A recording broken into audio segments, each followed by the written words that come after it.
故事，偏偏有感應追溯一些暗示。問問事情怎會開始，又問問事情怎會終止。小之界中計推理的冷靜，天天有新變遷發生啲注定。時時及時總靠機警，未尋事實未定，邊局處境。是與非壓心虛的雙眼似閃避，步步見機，最終他的痛悲，慢慢拼起。他跟那個做戲，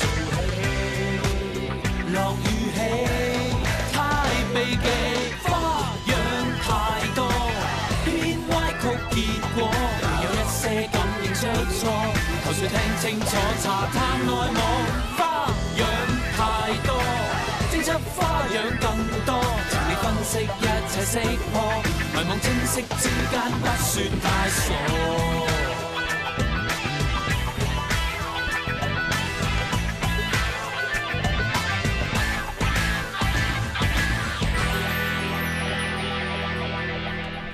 大家听着，我有件重要的事宣布，一直缠绕了我们那么久，关德文流血不死之谜终于被我解开了。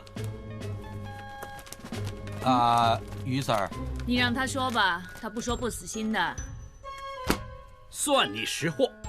话说3年前，关德文创办了一间公司，叫做 M&E。不过可惜，他们终于面临破产。有一天，他老婆就说：“老公啊，我们公司要破产了，怎么办呢？”不用怕，老婆，我想到一条绝世好计谋，就是装死骗保险。老公啊，怎么装死骗保险呀？这计谋精妙之处就是，只要每天抽一点点血，不用1个月，就能抽2到3千毫升的血。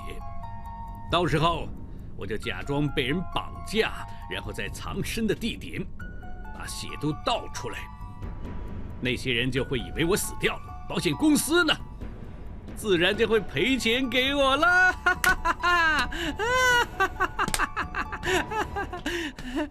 怎么样？是不是听不明白啊？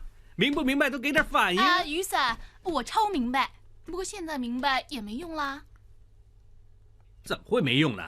我们只要有权相信关德文还没死，凭着我们 DIE 打不死的精神，一定可以把他找出来。到时候就可以侦破这一件流血不死、离奇失踪的事件了。算了吧，于 Sir， 关德文已经死掉了。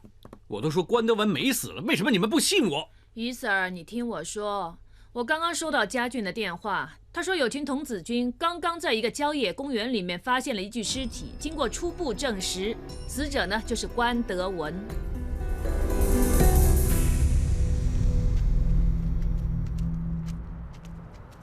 喂，等等，看看死者，谢谢。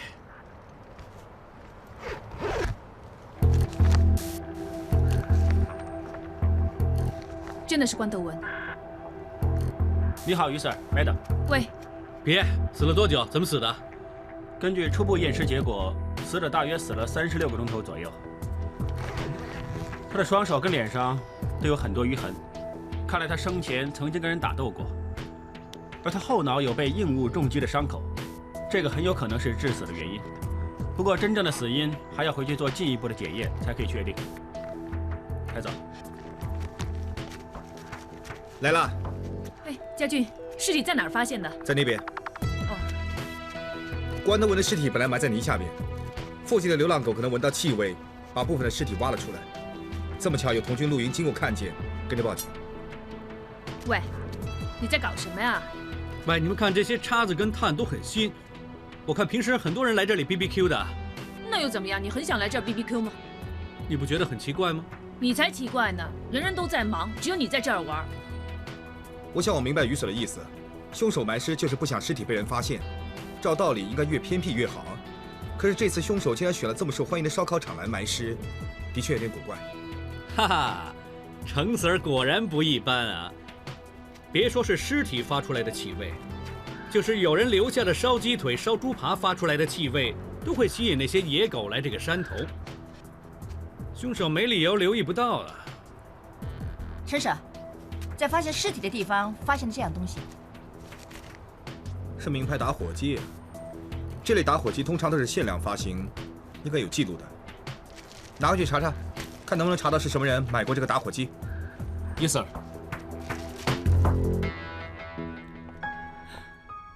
为什么？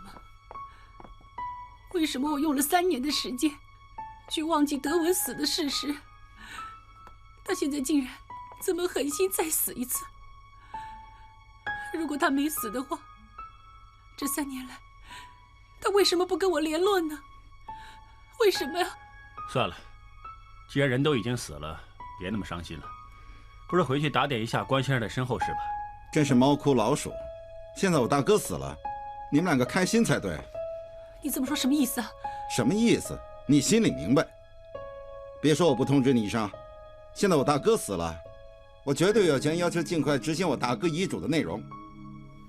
好自为之。关先生、关太太、李律师，我们又见面了。程督察，不知道关先生这次的死，你们警方有什么发现呢？不可以说有什么发现，不过就关德文先生的事，我们想请关太太跟关德武先生回去协助调查。名珠宝商关德文失踪3年之后，继日前由灵媒艾斯梅达发现了他的一张遗嘱，今天竟然被人发现他被埋尸在郊野公园之内，而且还是死了不久。那究竟在过去3年里，关德文去了哪里呢？而他又怎么会在3年之后被人离奇杀害，而且还埋尸荒野呢？哎，出来了！请让一下，请让一下，请让一下，小心点啊，小心点！警察执行任务，谢谢。关太太，里面那个真的是失踪了3年的关德文先生吗？不好意思，现在关太太心情很差，暂时不想发表任何意见。关先生，请你发表2句啊！对不起，无可奉告。关先生，发表一下。关先生，请别走啊！关先生。你没事吧？我没事，谢谢。采访归采访，注意安全。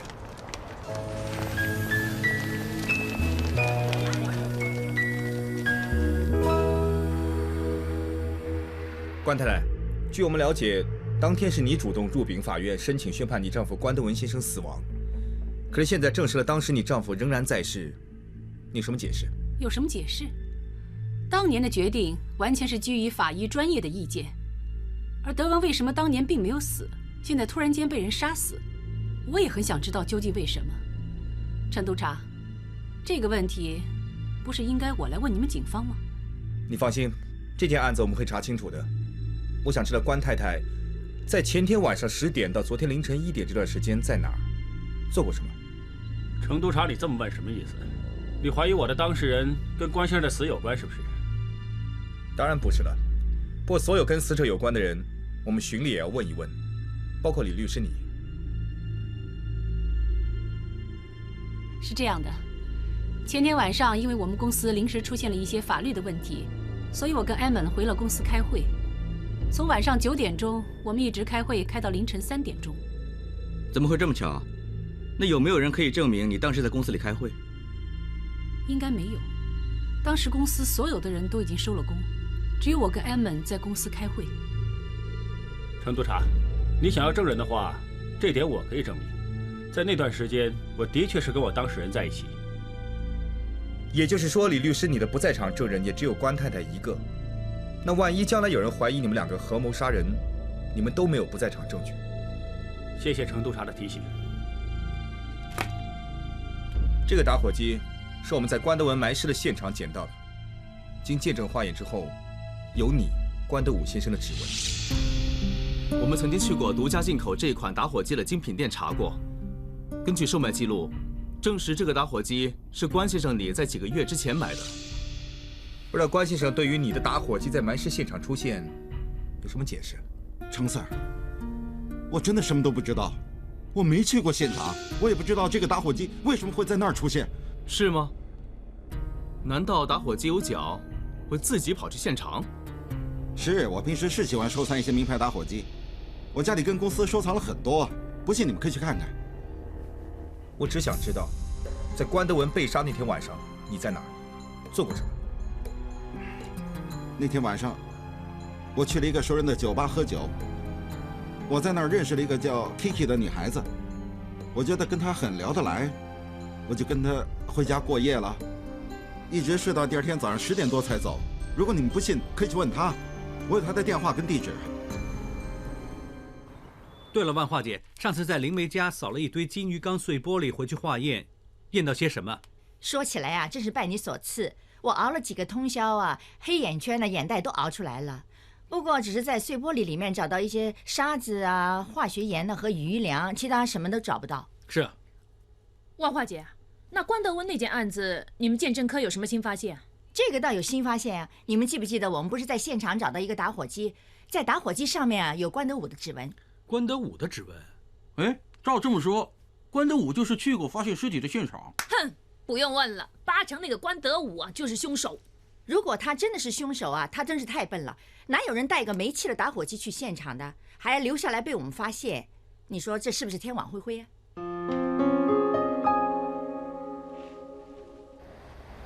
什么？根本没有 Kiki 这个人？不错，我们跟着关德武给我们的那个地址，到他所说的那间村屋查过，发现那儿根本没人住。听那些隔壁邻居说，那些村屋自从大半年前变了银主盘，被银行收回之后，就一直空着到现在。还不止呢，关德武口中所说的 Kiki， 从头到尾都没出现过，所以我们有理由相信关德武一直在说瞎话。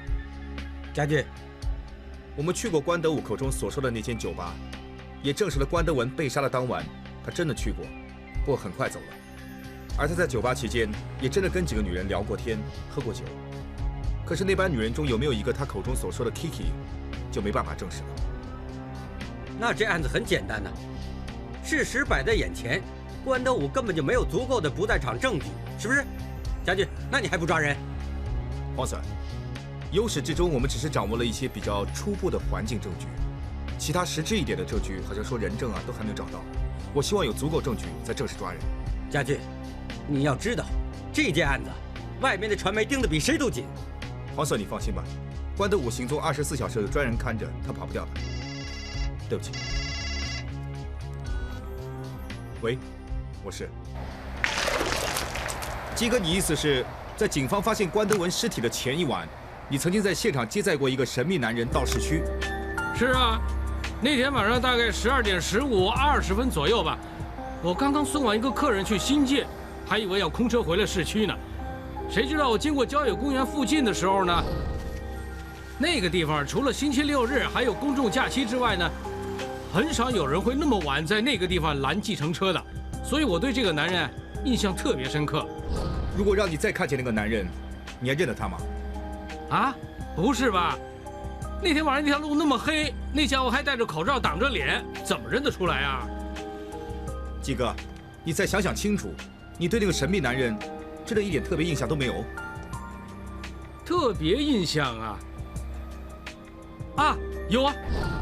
我等那个人下车之后呢，就打算收工了。谁知道我在后排座那儿啊，发现他留下一样东西，就是这张啊。我想他会回头来拿，所以没扔。关德武，这些缺德记者胡说八道！好，等我拿到这笔遗产之后，非告诉你们坐牢不可。关先生，我说过多少次了，进来敲门，敲门呢！对不起啊，关先生，不过外边有很多警察说要找关先生。关德武先生，我们怀疑你跟关德文被杀一案有关，现在正式拘捕你。你有权保持缄默，不过从这1分钟开始，你所说的每一句话将会成为呈堂证供。喂，Sir，你有没有搞错？我怎么可能杀死我大哥呢？我已经跟你们说过了，那天我一个晚上都跟 Kiki 在一起啊。你不用再狡辩了，我们已经查过，你说这间村屋根本没人住，也没有 Kiki 这个人。我们还找到一个目击证人，可以证明你在关德文被杀当晚，曾经在发现尸体现场坐过计程车去市区，还很不小心的留下了一张信用卡单据。怎么会这样？不可能的！不 ，Sir， 我每个罪犯在被人揭发之前，都认为自己不可能被人抓到。带他回去。Yes， Sir。关先生 ，Sir。关先生，我们已经掌握了很多有力的证据，可以证明你在关德文被杀跟被埋尸当晚，曾经到过埋尸现场。我想你还是坦白一点，把所有真相说出来。程 Sir， 真的不关我的事，我根本就没有杀我大哥。我大哥答应分1半家产给我，我怎么会杀他呢？你说关德文答应分一半家产给你？关先生，说话谨慎一点。这个时候不说不行了。这件事是这样的，在3年前，当我大哥失踪之后，我一直以为我大哥被人绑架撕票，直到3个月之前，有一天晚上，我跟几个朋友喝完酒，自己一个人到停车场去拿车。阿武，我大哥在我面前出现，当时我看见我大哥，还以为自己遇见鬼了，我被他吓得半死。后来我大哥跟我说，由于3年前 M&E 的财政出现了问题，于是他就跟大嫂想了一个办法，假扮被人绑架撕票，骗保险公司的保险金来救急。谁知道我那个大嫂趁着我大哥见不得光的时候，竟然勾搭那个缺德律师。我大哥当然非常生气了，但是他又不可以现身，于是就找我帮忙。我们买通了灵媒艾斯梅达，演了一场戏，找了我大哥亲笔所写的遗嘱出来，让那对奸夫淫妇一个子儿都分不到。我大哥还答应过我，等事成之后会分一半家产给我。俗话说打死不离亲兄弟，我跟我大哥还有合作关系，我为什么要杀他？程 Sir， 我现在什么都说出来了，我没有杀我大哥，我根本没有动机杀他。我就当你所说的全部都是真话。不过你别忘了，关德文在遗嘱上写明，只要他死了，你就是唯一的受益人。难道这样都没有杀人动机？没有啊，我没有杀他。你要我怎么说才相信我没有杀他？我是冤枉的。陈督察，你不是连这种谎话也相信吗？这些一听就知道是阿武为了摆脱罪名，他自己乱编的。关太太是说，所有关于你跟你先生合谋、假扮绑票、假扮撕票、跟骗保险金的事，全部都是关德武先生编出来的了。当然了，我只是一个小妇人，像这种不法行为，我哪有胆子去做呢？至于关太太跟李律师之间的关系，你又怎么解释？不错，我承认我跟艾曼是真心相爱的，可是这些事全部都是在德文过世之后才发生的。如果你真是不信的话，你可以到处去问问，一个女人死了老公之后，再爱上第二个男人，难道这也有罪吗？我发誓，我从来都没有做过对不起德文的事。关太太，你有没有对不起你先生不在我调查范围之内？我只想查出究竟是谁杀死你先生。程督察，我想你忽略了一个最重要的事实。这个事实就是，在关德武手上有一份证实是由关德文亲手所写的遗嘱。只要关德文一死，关氏所有的财产，包括这间大房子，就会全数落在关德武一个人的手上。请问，在这个时候杀死关德文，对我们有什么好处？就是啊，陈督察，我不是说过了，当天晚上我跟艾曼一直都在公司开会，我们有不在场的证据。如果你真是不相信，你可以查一下我们公司保安系统的闭路电视。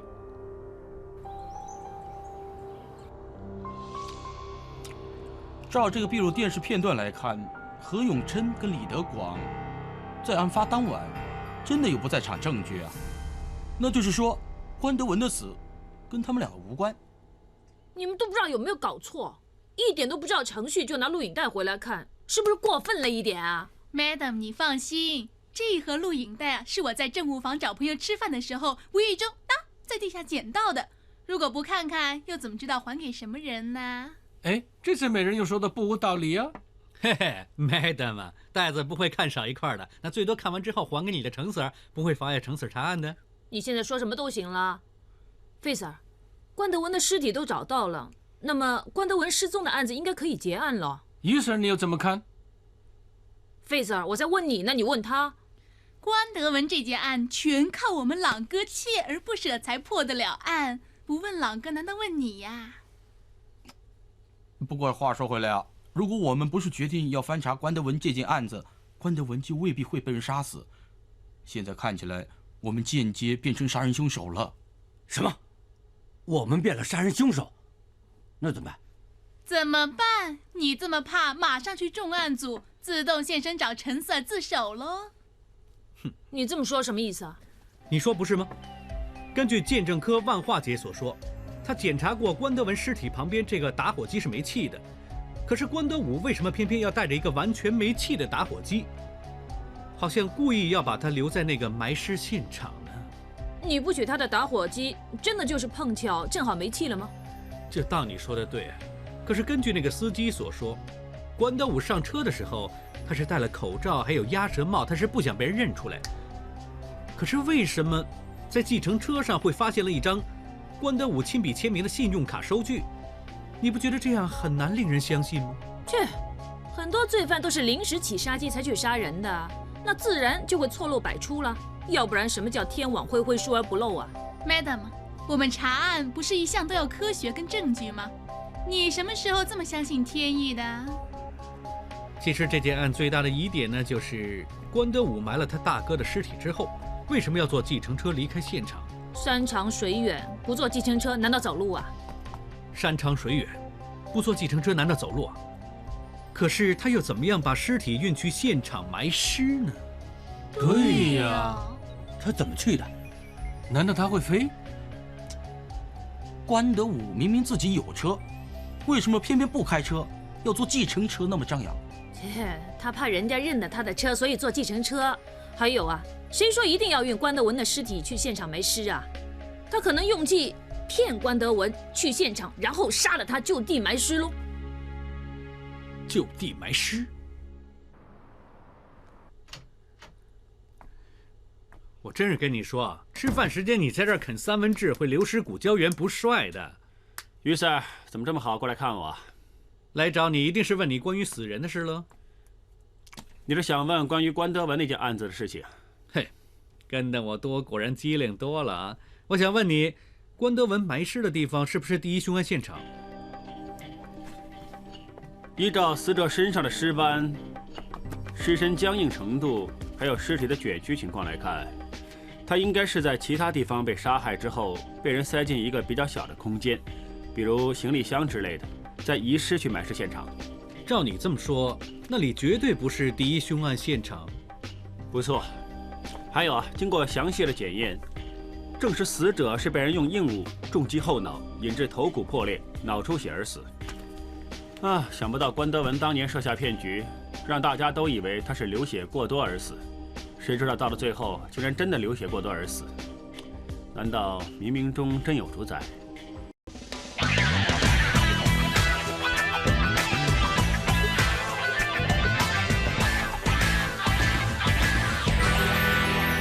什么？想做就做吧，试试有没有通灵感应也好。反正这里是练房，多一个人躺在这儿也不会引人注意的。哼，我跟你说啊，我通灵感应的时候，你不要轻薄我。那你要好好考虑了。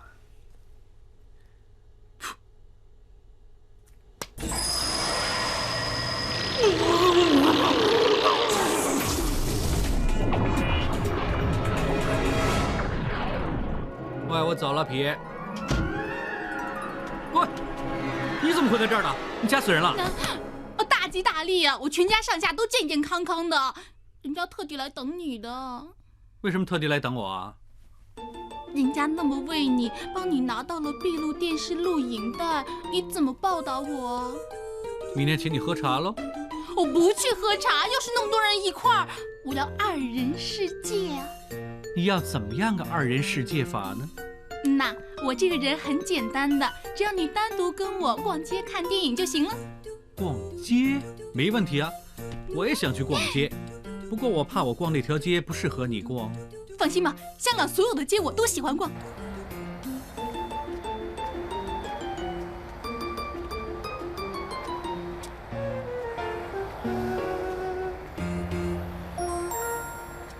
朗哥，干嘛带人家逛这条街啊？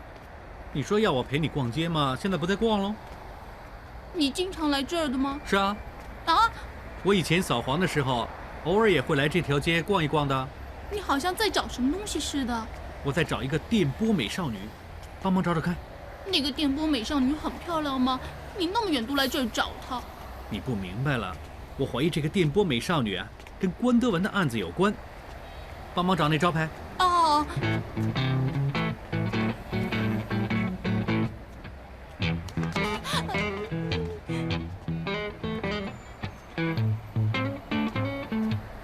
狼哥，那些臭男人一直盯着我看，我们还是走吧。哇！有没有搞错啊？狼哥，浑身都湿了。喂，你没事吧？点都没湿的。对呀，哼，可能我运气好吧。糟了，湿透了。对呀，这种地方泼下来的水都不会干净到哪儿去了，万一染上传染病就糟了。糟了，我好像闻到一股怪味儿啊！别逛了，你还是快点回家用1比99洗干净，再不然找个医生检查一下。哦，那我先走了，你自己慢慢找那个电波美少女吧，拜拜。她怎么那么倒霉呀？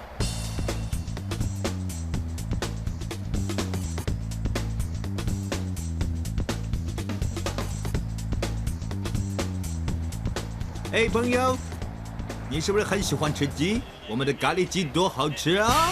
朋友，我不吃咖喱鸡。啊，你有没有见过这里附近有没有一个电波美少女？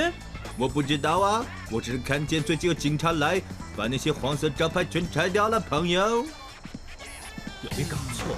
偏偏在这时候洗太平地。哎，朋友，吃我的咖喱啦，好好吃的。我不吃咖喱，我怕有狐臭。不会有狐臭的，朋友。朋友，吃我的咖喱啦。走开吧你！朋友。先生，不好意思撞到你了。没事没事，是我自己不小心。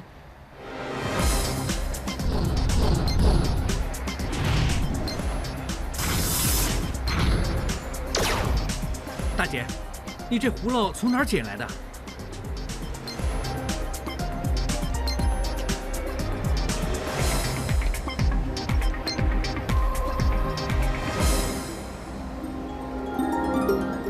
就是在这儿。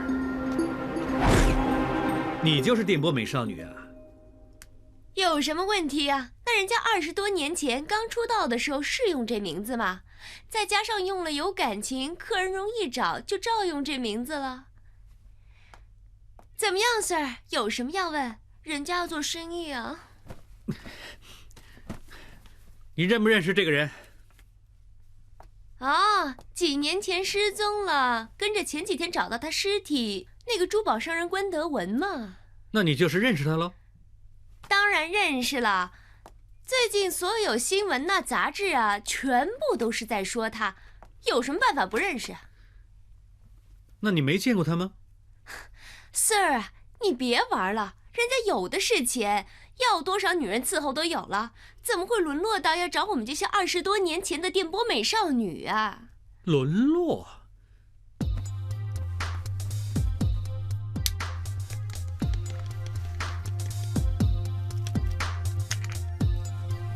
那你认不认得出这个人呢？小气鬼呀！喂，他是关德文。哎呀，真是笨死了！我还自动收他7折呢，真是亏大了。那你就是见过他了？那1个月他也来1、2次的，不过每次我都没问他叫什么名字，看他这么小气，就叫他小气鬼了。知不知道他住在哪儿？不知道。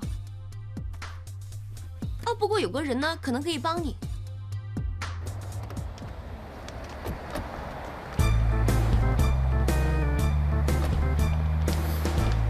英哥，全在上面。哼，那些混蛋好大胆子，敢撬走我大嘴鹰的妞！听着，一会儿上去见一个打一个，上！是。岂有此理！这个死人大嘴鹰，连黄色架步都不放过。不行，我要抓他回去。Madam，你不记得黄色已经下了禁制令，不许我们碰大嘴鹰的事。不如这样，我们扣总裁，叫其他兄弟来抓他算。等总裁的人来，人家早跑了。喂，Madam。一群笨蛋，一点用都没有，地址都弄错了，弄得我跑上跑下，浪费时间。警察，又是你！别跑！给我挡着！正义，交给你。别跑，再跑开枪！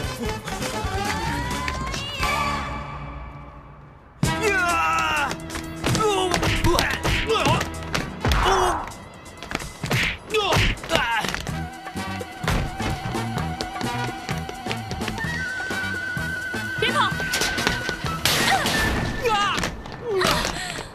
哎呀！你这瞎子 ，Madam，又是你这个瘟神。Madam，没事吧？没事。哎阿 Sir， 你这么好伺候，下次收你7折哦。不是，你听我解释啊，你这死贱种，下流卑鄙！他刚才说什么？你这死贱种，下流卑鄙！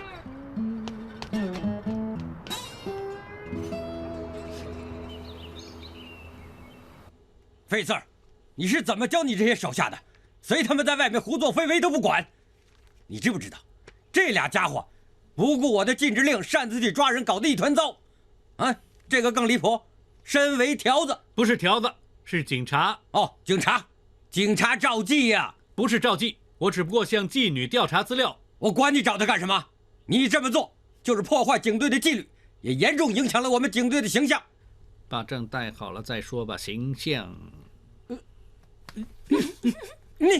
黄 Sir， 我看是一场误会，你放心，我以后会好好的管教他们的。别说我不先声明，你们一个个的档案早就有记录了，我能保你们这次，保不了你们下一次。别以为破1、2件案子就可以目中无人，如果再有下次，我不会客气的，好自为之啊！行，我保证绝对不会再有下一次。哎，黄 Sir， 拿个蛋糕回去尝尝，我亲手做的。费 Sir， 拜托你拿做蛋糕的时间好好的管管他们吧，不知所谓。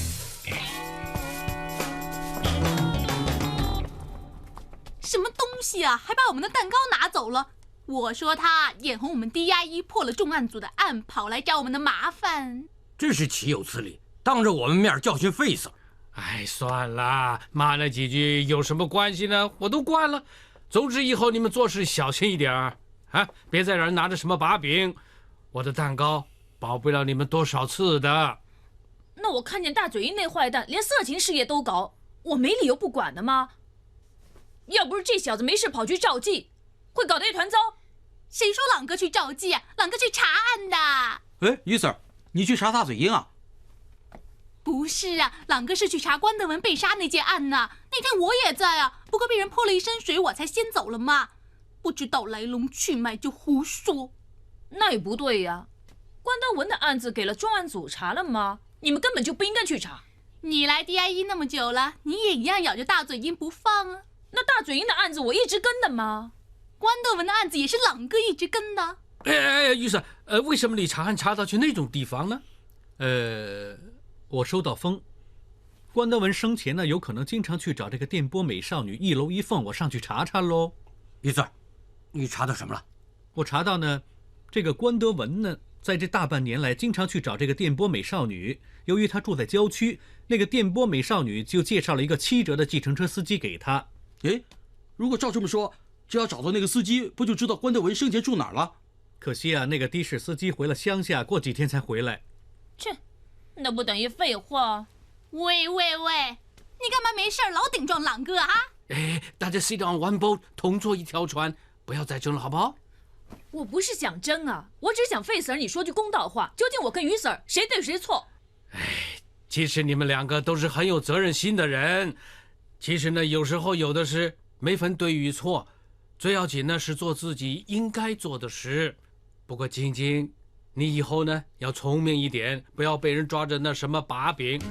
至于神你呢，最要紧做好安全措施，一次意外啊，足以致命的啊。总之，大家以后继续好好的合作。我还有个蛋糕在里面，拿来给大家吃。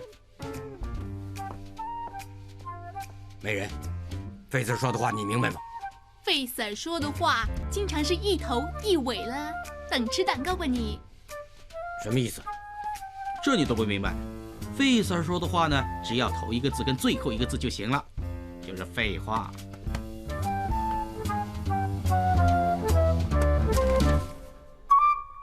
对不起啊，正义，都是我不好，连累你被黄 Sir 骂。Madam， 别这么说，都不关你的事。喂，要不这样，我请你吃饭赔不是？日本料理还是西餐？今天吃饭啊？不行啊，约了人了。约了人？约了女朋友啊？我哪有女朋友？你知道的，我答应了我姑妈今天晚上跟她吃饭呢。哦。不跟你说了，完了，又被她骂，我先走了，拜拜。哦，拜。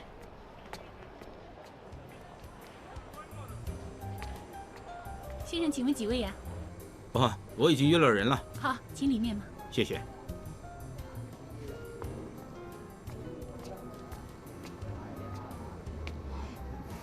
姑妈，我早猜到了你会穿成这样。有什么问题啊？不过幸好呢，我早就预备好你的行头，快去洗手间换了它。没什么事，干嘛换衣服？哎呀，叫你换你就换，快去！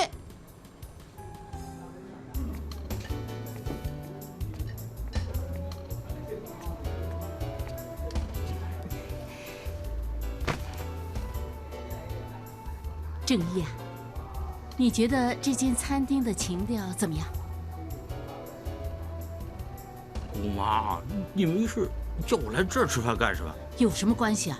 那最要紧呢，一会儿人家来的时候，你记住，千万要自自然然的。你又帮我约了人来相亲啊？当然啦，姑妈不帮你呀，那你这辈子都得做王老五。哎呀，糟了，我忘了，今天警局的还有事情要做呢，我得赶回去。不好意思，姑妈，我先走。你给我好好的坐在这儿，如果你现在走了，我就跟你断绝一切的关系。姑妈，你听我说，我现在先走，你记得在这里好好的等那个女孩子来，你要对人家好一点，你要把你的长处表现给人家看，知道吗？姑妈，你走了，那我怎么办呢？姑妈已经全都帮你安排好了。那，看见这朵黑玫瑰呢，自然会有人来跟你打招呼了。姑妈，你走归走，干嘛拿走我的真多珠啊？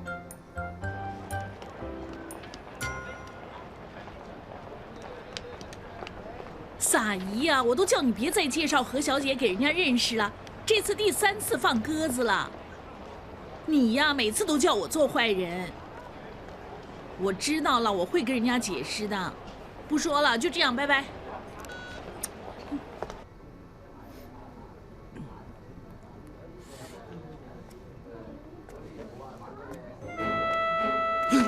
姑妈不是故意作弄我吧？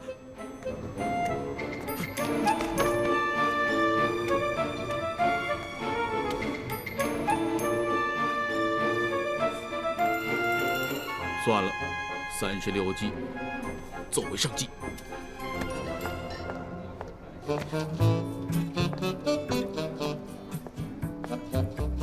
姑妈不是这么好眼光吧？你是张正义先生啊？是啊，是啊。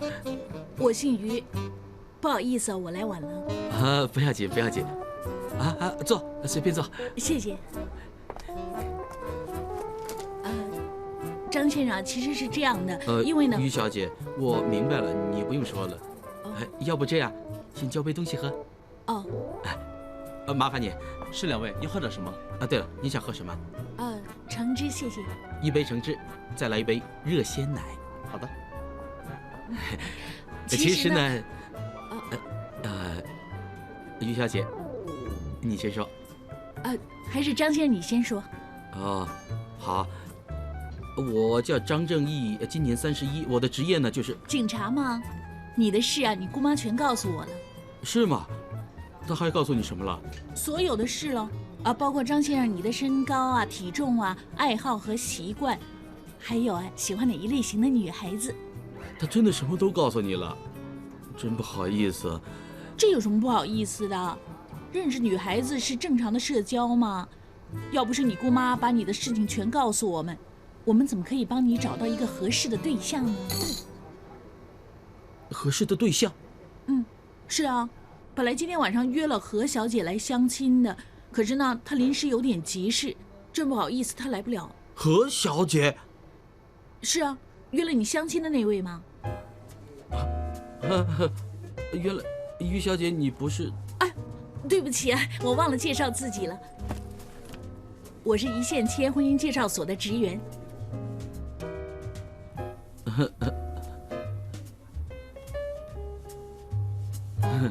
张先生，谢谢你今天晚上请我吃饭。不用这么客气，我怕下一次请不到你了。张先生，你真是太客气了。放心吧，我们一约好了相亲对象的，就马上 call 你。其实能不能约到都没关系，我这个粗人，哪会有人喜欢我？你怎么可以这么说呢？警察挺好的，又有正义感，又有安全感。我弟弟也是个警察。是吗？那他叫小心。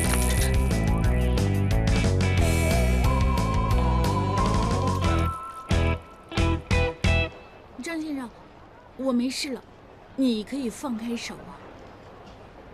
哦，对不起。想不到你的身手那么棒啊！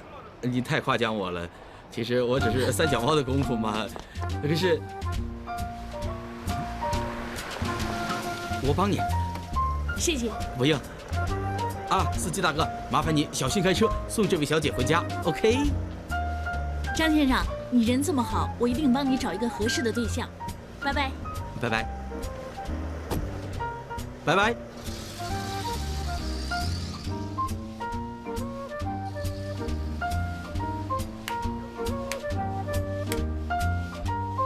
合适的对象，我找到了。小姐去哪儿啊？麻烦你过来去跑马地。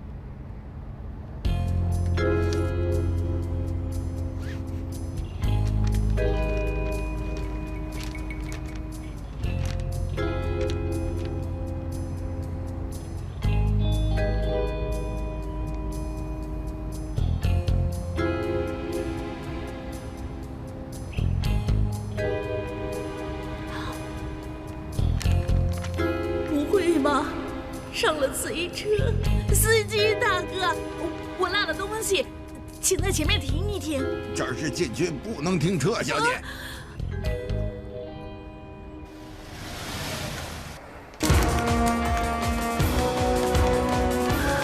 哇塞！救命啊！小姐，计程车屠夫，计程车屠夫啊！下来，趴车上，把帽子摘了。转过身来，叫什么名字？于大海。